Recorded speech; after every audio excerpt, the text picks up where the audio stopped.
Hey there, welcome back to my channel. I so appreciate you being here. My name is Holly Burby, and I am the founder of Warrior Goddess Queen Coaching and Consulting. So happy that you're here and listening up on today's important topic about how to make sure that you're not a drama queen in your relationship, or just for that matter, not bringing drama to your relationship. So for those of you that are visiting here on my channel for the first time, welcome. And again, thank you. Go ahead, please, and leave me a comment down below. Give me a thumbs up, subscribe to this channel. Let me know what you think about this topic. Do you currently suspect that you might be a drama queen in your relationship?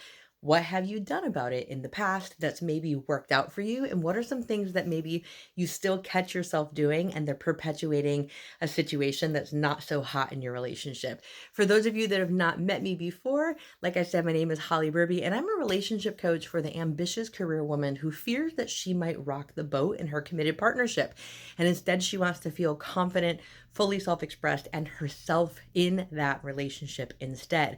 And so that brings me to the topic of today. What is a drama queen? I think so many people in relationships, particularly men, when they're searching out for that special person that they want to commit to, be in a relationship with, I think it's common knowledge by now that people will put that feeler out there of, I don't want drama. I don't do drama. If you are a dramatic person or a drama queen, don't come near me or stay away. Or it's gotten to the point where so many people have experienced drama in their relationship that they make it a prerequisite that the person isn't dramatic. But what does that even mean anyway? And can a ambitious career woman who's a go-getter in her day-to-day life, who uses her intelligence and her logic to be successful at what she does, is she capable of being dramatic? And are you dramatic? Are you her? And you don't even know that you're being dramatic until the moment that you're being told that you are, and you're like, what just happened here? And now you're fighting, and the boat has been rocked, and you're upsetting your person, you're upsetting yourself, you're not sure what happened. So let's just break this down step by step.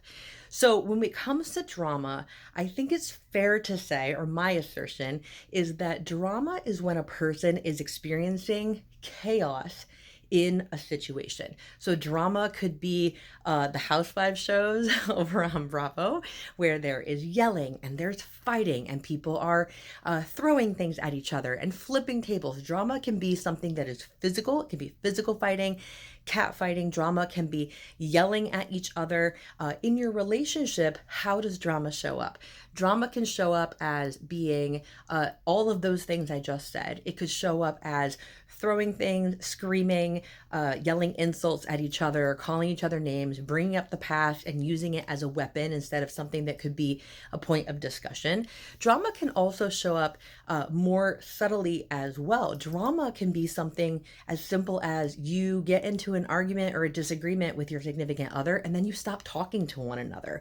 And then what happens is no resolution is happening, and it's stealing a possible moment of peace from that relationship. So in essence, I'm going to say, for the sake of this topic, that drama is anything that increases chaos, increases uneasiness, and or robs you of your peace and your partner of their peace in your relationship. So that could be a physical altercation, it could be screaming, it could be silent, but drama is something that puts an undue stress on the partnership and on the relationship.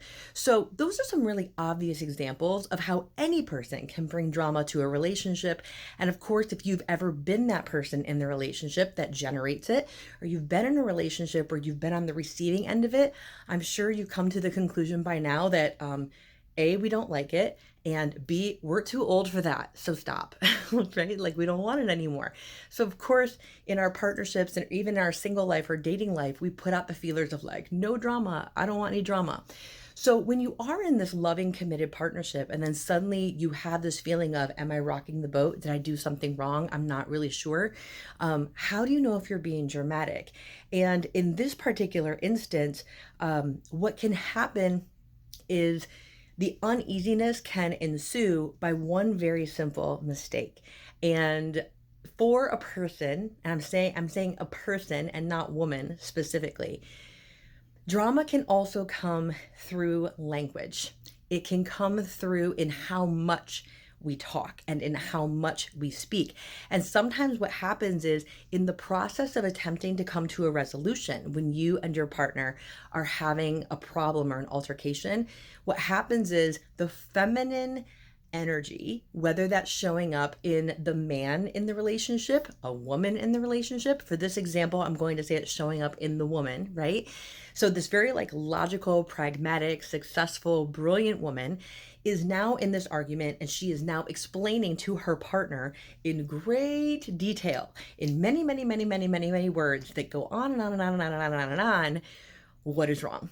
And unfortunately, when the feminine, which is a very like circular energy, when that when your speech, let's say your soliloquy, feels like it's going on and on and on and on, and in the feminine energy, in her experience, she's just sorting out what she's going through. She's expressing her feelings and trying to come to a conclusion by verbalizing it.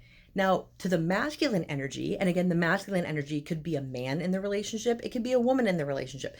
But to the masculine energy is linear, and they're listening for what's the purpose and what's the point. And what happens is all those words, when they're received and the masculine energy is filtering, and can't find the solution and can't find the point, what happens is all that excess input gets interpreted as drama, because all that excess input, that language, those words, although from the feminine energy, from her, it's not malicious, it's not mean, it's just a lot. It's a lot of energy, it's a lot of input, even if it's said calmly and peacefully. And so what I'm going to give to you all for today, my tip for you today, is the next time you're having a difficult conversation with your partner, or even just someone that you're in relationship with in your life, like your parent or your child or a coworker, consider how prepared you are for the conversation beforehand. What is the main point that you want to make? Can you specifically ask of that person, this is what I would like to see. This is when it would happen, how it would happen, what it would look like. And most importantly, this is why it's important to me that it goes on that way. If you can lay all that out before that conversation and express yourself in that altercation, in that disagreement succinctly, with the point laid out, and not verbally vomit all over the other person, and use them as like your I don't know, your launching pad or like sorting it out. That will mean that the minimum amount of input is received by the person who can do something about the problem, which makes it much easier for them in that masculine energy to go, that's the thing. That's the situation that needs to be handled, and then it can be directed. All the extra language, all of the unnecessary words, the venting, find someone in your life, whether it be a friend, just someone that's close to you, right? Who can hear you out on those things prior to going to your partner about it. Give yourself a chance to sort it out first, and then come back and revisit it with your partner when you are ready. Because sometimes drama does not involve yelling or flipping tables. Sometimes it's simply we're not cutting to the point. We're not saying the point, and we're not being clear about it. So utilize the people in your life, have them help you in getting to that place so that you'll be heard as someone who is proactive in fixing your problem and not trying to add more chaos and crazy energy to the problem instead. So with that being said, if you are looking for someone to be by your side and support you in taking those tough conversations that might rock the boat and narrow it down to a place where you can say, okay, I'm prepared. I know my points. I know what I'm going to say. I've sorted it out so that you can be succinct in your communication. If you're looking for a sidekick for that, as I said, I'm a relationship coach for women. I'm super happy to take you on as a one-on-one client. Go ahead and click the link down below. You can schedule a discovery call session with me to see if we are a coaching match, if I can serve you as a coach, if you're a fit for me as a client. And at minimum, go ahead and join my free Facebook group at Warrior Goddess Queen Tribe. There's over 4,700 women there to give you free coaching, free advice, including myself, live videos, special content content 3 mornings a week. And in addition to that, by also going to warriorgoddessqueen.com, you can receive a free guided meditation from me to you for being part of the tribe. So again, thank you so much for tuning in and watching. Thanks for leaving me a comment down below of, do you think you're a drama queen and how do you do it? Give me those thumbs ups, subscribe to the channel, and until next time, love always in all ways. Bye.